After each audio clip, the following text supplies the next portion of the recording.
Hello everyone, কেমন আছো সকলে? আশা করছি সকলে খুব ভালো আছো। জামাই ষষ্ঠীর পরের দিন আমি আর শুভ বেরিয়ে গেছিলাম মা তারার দর্শনের উদ্দেশ্যে, অর্থাৎ তারাপীঠ যাওয়ার উদ্দেশ্যে। আমরা ধরেছিলাম রামপুরহাট লোকাল, হাওড়া রামপুরহাট লোকাল, যেটা হাওড়া থেকে ছাড়ে সকাল 11:55। এটা পৌঁছয় মোটামুটি 3:15 নাগাদ। আবার ওই ট্রেনটাই রামপুরহাট থেকে ছাড়ে বিকেল 4:40-এ, রাত্রি 8:30টার মধ্যে হাওড়া স্টেশন চলে আসে। যাই হোক, আমার গলার অবস্থাটা দেখো, ভীষণ র্যাশ বেরিয়ে গেছিলো, গরমে পুরো ঘামাচি টাইপের হয়ে গেছিলো, ভীষণ জ্বালা করছিল। যাই হোক, আমরা একদম পারফেক্ট টাইমে উঠে গেছিলাম ট্রেনে। হাওড়া থেকে 12:05 নাগাদ ট্রেনটা ছেড়ে দিয়েছিল।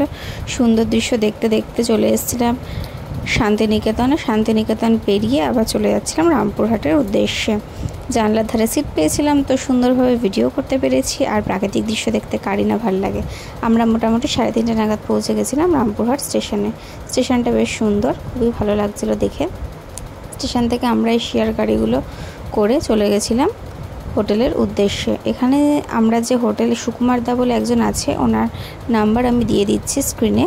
সেই সুকুমারদার সাথে আপনারা কন্ট্যাক্ট করে নিতে পারেন, কারণ উনি ভীষণ হেল্পফুল।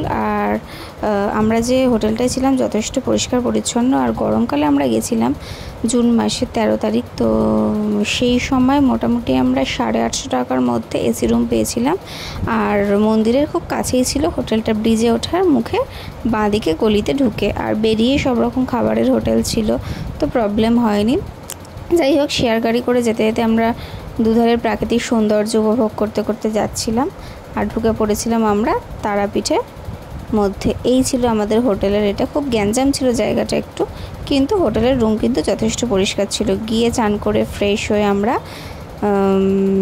লাঞ্চের উদ্দেশ্যে বেরিয়ে গেছিলাম। আমরা এই হোটেলটা থেকে লাঞ্চ করেছিলাম, এদের স্টাফের বিহেভিয়ার যথেষ্ট ভালো। আবার বাড়ি এসে ফ্রেশ হয়ে সন্ধেবেলা চলে গেছিলাম মন্দিরের উদ্দেশ্যে পুজো দেবো বলে। আর মায়ের আশীর্বাদে সেদিন সন্ধেবেলা ওখানে খুব আকাশ ডাকছিল, বিদ্যুৎ চমকাচ্ছিল, আর ঝিরিঝিরি বৃষ্টি পড়ছিল, আর ঝোড়ো হাওয়া দিচ্ছিল। ওই গরমের যে অস্বস্তিকর ভাবটা, সেটা একদম কেটে গেছিলো। আকাশের দিকে তাকালেই বুঝতে পারবে কীরকম বিদ্যুৎ চমকাচ্ছিল। যাই হোক, খুব গরমে যে কষ্ট ভাবটা ছিল সেটা একদম কেটে গেছিলো। আমরা খুব শান্তিতে পুজো দিতে গেছিলাম। আর এই যে হলুদ চশমা পরে এনেছিলেন পান্ডাজি আমাদের, খুবই ভালো। উনি 200 টাকা নিয়ে আমাদের খুব ভালোভাবে পুজো করে দিয়েছিলেন। আর হোটেল থেকেই হোটেলের একজন দাদা আমাদের এখানে নিয়ে এসেছিলো, ওনার সাথে আমরা চলে এসেছিলাম এই মন্দিরের পাশে এই মিষ্টির দোকানে। এখান থেকে আমরা ডালা নিয়ে নিয়েছিলাম, ফুল, সিঁদুর, ধূপকাঠি, আরও যা প্যাড়া এইসব নিয়ে। তো আমরা আস্তে আস্তে চলেছিলাম মন্দিরের উদ্দেশ্যে। আমি 2006 সালে এসেছিলাম লাস্ট তারাপীঠ, মোটামুটি 18 বছর আগে। তখন আমার 11 বছর বয়স ছিল, অনেকটাই ছোট ছিলাম। আমি, মা, বাবা একদিনের জন্য তারাপীঠ এসেছিলাম। তখন আমরা ভারত সেবাশ্রমে ছিলাম। খুব একটা স্মৃতি আমার মনে নেই, কিছু কিছু মনে আছে। তো যাই হোক, আমরা রাতের বেলায় পুজো দিয়ে নিয়েছিলাম। মোটামুটি 45 মিনিট মতো, 45-50 মিনিট মতো লাইনে দাঁড়িয়েছিলাম।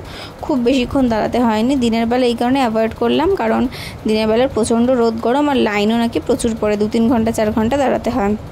যেহেতু সেদিন আমাদের ফেরার কথা ছিল, ওর জন্য রিস্ক না নিয়ে যেদিন পৌঁছলাম সেদিন সন্ধ্যেবেলায় একদম সুন্দর ঠান্ডা ঠান্ডা ওয়েদারে পুজো দিয়ে নিয়েছিলাম। যাই হোক, এখানে একটা যজ্ঞ হচ্ছিল, আমরা দেখছিলাম লাইনে দাঁড়িয়ে দাঁড়িয়ে। মন্দির প্রাঙ্গণে কিন্তু ভালোই ভিড় ছিল, অনেক লোকের ছিল সমাগম, খুব ভালো লাগছিল দেখে। আমি তো অনেক বছর পর গেছি, শুভ 3-4 বছর আগে গেছিল ওর মা, বাবা, বোনের সাথে। যখন মায়ের মন্দিরে গর্ভগৃহে প্রবেশ করব, খুব ভালো লাগছিল, খুব আনন্দ হচ্ছিল, আমার মনটা শান্তিতে ভরে যাচ্ছিল। মাকে এক মনে ডাকতে ডাকতে চলে গেছিলাম মায়ের মন্দিরের ভেতরে। আর এই হচ্ছে মায়ের পা, এখানে সবাই আলতা দিচ্ছে, পদ্মফুল দিচ্ছে, দিয়ে কিন্তু ভেতরে ঢুকেই সাথে সাথে ঠেলে বার করে দিচ্ছে। ওর জন্য ভেতরে ভালো করে ভিডিও করতে পারিনি। ওই যে আমাদের পান্ডাজি ছিলেন, উনি আমার ফোন নিয়ে পরে ভালো করে মায়ের সুন্দর ফটো তুলে আমাকে দিয়েছিলেন। ভেতরে 1 মিনিটও দাঁড়াতে দেয়নি, 1 মিনিট কেন, 1 সেকেন্ডও দাঁড়াতে দেয়নি। ঢুকেছি আর আমরা বেরিয়ে গেছি।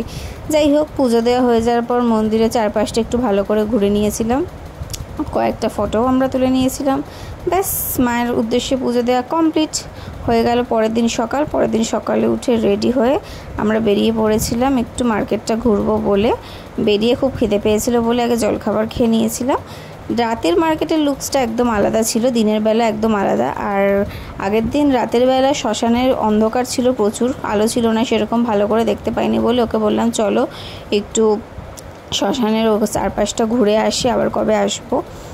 আর এখানকার প্যাড়া কিন্তু নিয়েছিলাম বাড়ির সকলের জন্য।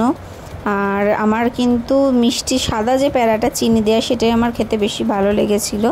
ওই গুড়ের প্যারার থেকে আমার চিনি দেওয়া প্যারাটা আমার বেশি ভালো লেগেছিলো। আমি অনেকটাই নিয়ে এসেছিলাম নিজের জন্য, আর সবাইকে অল্প অল্প করে দিয়েছিলাম।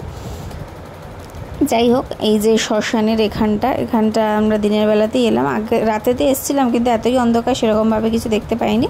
এখানে জুতো খুলে নিচে নামতে হয়, কিন্তু আমরা আর নামিনি, কারণ ভীষণ গরম লাগছিল। দিনের বেলা ভীষণ কষ্ট হচ্ছিল গরমে।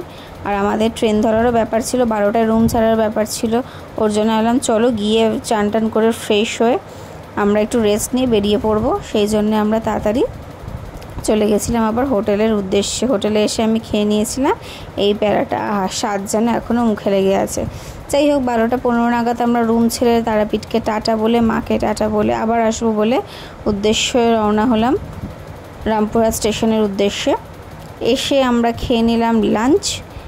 স্টেশনের অপোজিটে একটা খাবার জায়গা ছিল, সেখানে খেয়ে নিলাম।